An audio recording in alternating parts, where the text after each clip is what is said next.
kind of always empires, regardless how ruthless. When they are in control, there's peace. Greenland, Greenland again. There are two things. Again, always two things about Greenland. Something, yeah. Two major issues about Greenland. One, you need to know what the end game is, and people, please pay attention.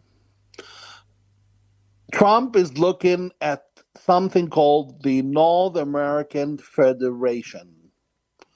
The North American Federation. Federations are the future over the next 20 years. Federations are the future over the next 20 years. No other so called expert would be, or me, or anyone else who. It's the first time I bring up this, even though I've known about it for almost 7 years now. Federations are coming, the North American Federation are coming, and it will involve Canada, US, Greenland, and eventually Mexico. And of course, Cuba. Therefore, you need to clean up house. The American empire, as we know it today, is not afraid. And there's a bigger issue, the second bigger issue, bigger than just interest and gain that Trump is seeking. The issue is the Chinese are in bed with the Danes. China and Denmark, like all European countries, they're sleeping in China's lap. And the Chinese, they have their eye for Greenland. They've ventured into other places where, like Africa and the Middle East, and where they basically have vacuumed out the American existence or influence in those areas. And President Trump cannot have the Chinese controlling or having any serious presence in Greenland. So he's afraid of the Chinese, and also the fact that it's not been protected by the Europeans at all. And I think this is on purpose because the Europeans, all they need to say is send, 5 jets each, and here we go. Here we're going to have like a good 60 advanced F-16s and F-35s in the skies of Greenland. They're not doing that. They're not carrying out any serious military presence.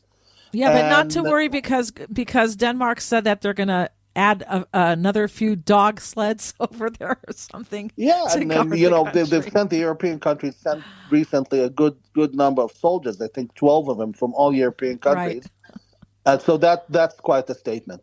No, this man is not afraid to do things, and this I would say that when a group of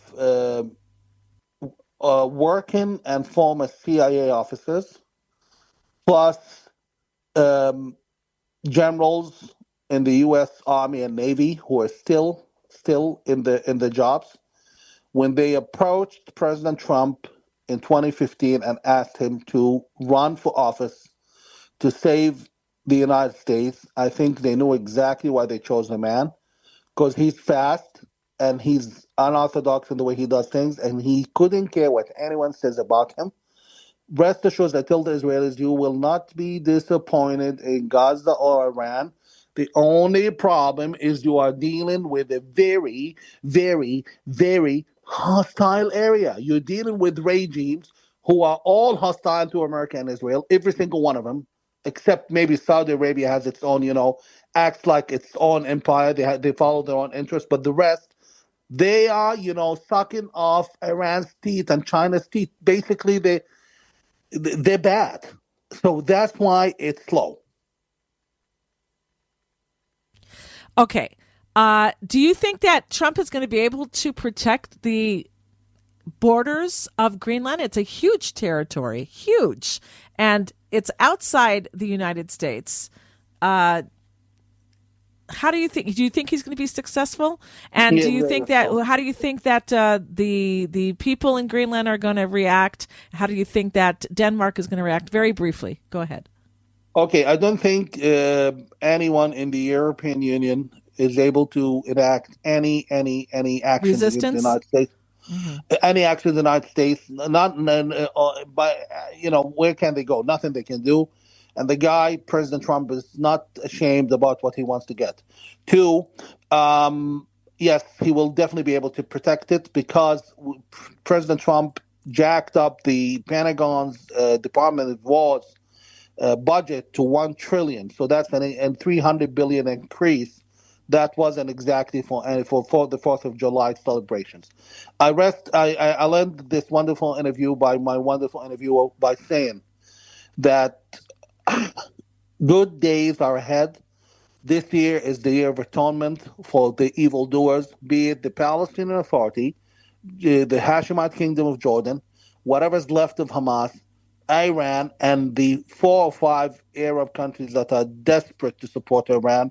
This is a year of atonement. Nobody's going to get spared. Mark my words. All right, but before you go, you didn't talk about Jordan. I know that you want to see